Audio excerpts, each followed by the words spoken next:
our founders truly want a separation of the church from the state? Absolutely not. And today's We the People segment is going to provide proof from more than 1,000 references.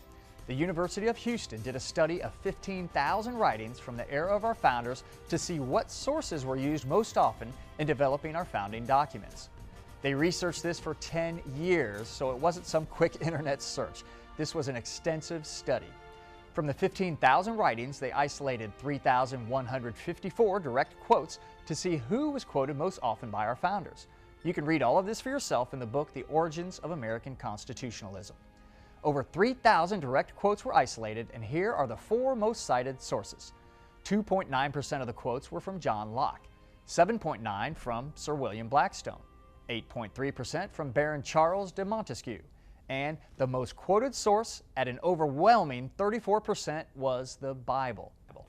That's more than double the combined total of the other three. The Bible was the most quoted source for 34%, or more than 1,000 of the direct quotes cited in the 15,000 writings from our founders. So if anyone tries to tell you that John Locke was the inspiration behind our founders, you can tell them that the Bible was quoted more than 10 times as often as he was, and actually more than 4 times as often as the second most quoted source. These aren't statistics that we're making up. This is from a 10-year study done by the University of Houston. So where did our founders get their inspiration? According to the sources that they directly quoted, the Bible was far and above anything or anyone else. If you want to try and separate the church from our government, then you would have to try to wipe out 34% of all the quoted sources of our founders. That would be an almost impossible task unless you waited a few hundred years and then tried to rewrite our history.